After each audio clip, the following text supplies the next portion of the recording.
Hello everyone, I Samir Seth. I'm privileged to have with us the CEO of Clinexcel Life Sciences, Ms. Deepa Arora with us. Ma'am, I would like to have a short interview with you. Thank you. In the recent years, there has been an increased focus on patient-centric care and clinical trials. How does Clinexcel incorporate patient feedback and engagement into its clinical trial to ensure better outcomes?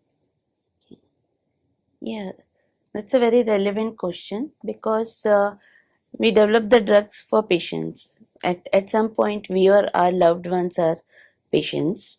So, what we do in Clinexcel, I'm also a physician. We are a total of 6 physicians, and we have 18 pharmacists, 2 PhDs. So, this kind of healthcare professionals, being healthcare professionals, we understand because we have interacted with patients, managed the patients at some point in life when we were actually doing more of clinician work or clinical pharmacy work. So, we understand what is their need, and we try to put ourselves in their, you know, their footsteps and understand, what a patient would require, how feasible it is, the compliance part for it, because protocol sometimes, they are too complex, and people who are writing, if they have not interacted with patients, they may not understand how feasible it is for patients who are not staying close, or even if they are staying close, they are not able to move on their own. They need somebody to always take them to the hospital. They cannot come again and again for follow-up. So while designing the study, we always think from the patient perspective as well as from the investigator perspective, who is a doctor, whether they will be able to implement that protocol or not.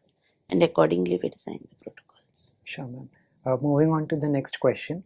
You have worked on clinical trials in both India and the US.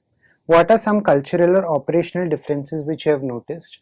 Also, where would you prefer holding a clinical trial, either in a developed country or a developing country?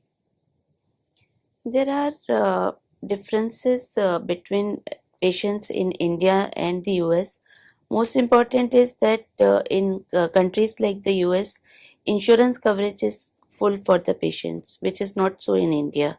So, patients, it's very helpful for the patients when we conduct the clinical trials, because they not only get the treatment, standard of care, even if they are not in the treatment arm, they get free standard of care, as well as all the patient management is free.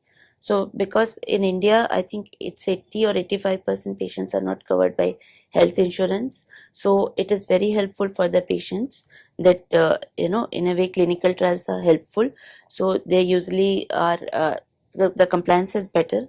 Uh, in the US also, compliance is good because once people commit, they follow that kind of, compliance perspective. So, as such, uh, considering this, whether they are covered under insurance or not, how far they are staying, what can be the other cultural factors, for example, festivals, etc., which can, have a concern for compliance, protocol compliance.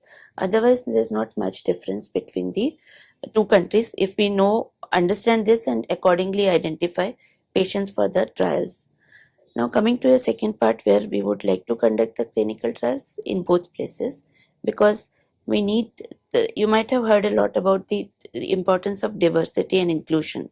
So, it is important to conduct clinical trials in as many countries as possible to provide the patients an early access to the clinical trial drugs, as well as for the to understand if there is any ethnic differences between the pharmacokinetics of a drug. So, ma'am, the next question is that COVID-19 has sped up regulatory approvals for vaccines and treatments.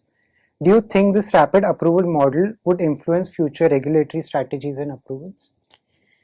So, COVID gave us a kind of perspective that it can be sped up, the regulatory approvals, and of course, for COVID drugs, the regulatory approvals were sped up. The process was fastened, but it is back to the normal in many countries. However, the regulators like the US FDA, they have their own process of understanding how to expedite the clinical development process, and they have come up with very good solutions. For example, adaptive designs, umbrella trials, master protocols through which the clinical trial processes can be increased, the time can be reduced to the development. Okay. Also, ma'am, you have emphasized the importance of medical writing in clinical development. How do you see the role of medical writing evolving, particularly in an age where AI is being increasingly adopted? Yeah, AI is helping medical writing a lot, uh, because you can, a lot of things that you do in a protocol. First, we develop a synopsis of the protocol, and then there are different sections. So, one is designing the studies. So, for that, we need to understand what kind of trials have been already done and what kind of trials have resulted in successful approvals. So, that data we can easily uh, get now online. Uh, of course, companies don't want to put too much of confidential data, but a lot of redacted data is available, which a person who understands science, they can always interpret the basic details from there. So, not only AI, information technology, because it's available, if we know how to correctly search the right information, we can always then learn from that and then develop the protocol. So, 3 steps. First, you should understand what is required, then you should be able to search for the information that you need, and then you should be able to learn before you write the protocol. These 3 are important parts. So, a medical writing person who is doing the medical writing, normally we think that literature searching is a junior person's role. That's not the case. Actually, when you are searching, you have to look at on your own and then extract the right kind of information to learn. And then after that, once you have that process in place, that how to get to a right information, you can always train the junior people in that.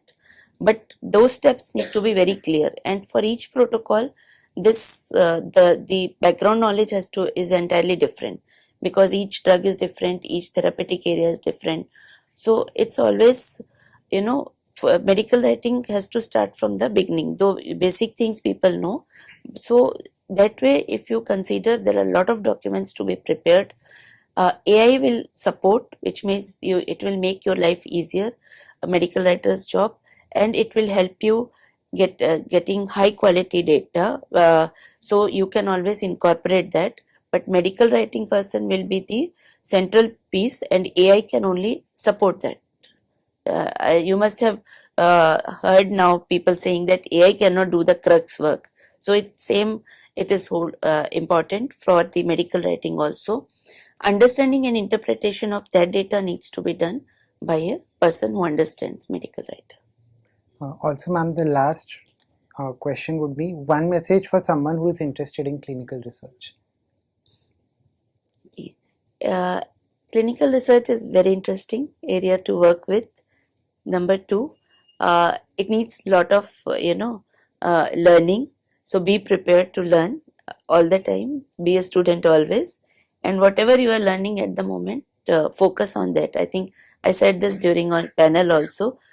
We should be very well versed with your books and always maintain them, because you will always be cross-referring them when you are doing the work in industry. Thank you so much. Thank you.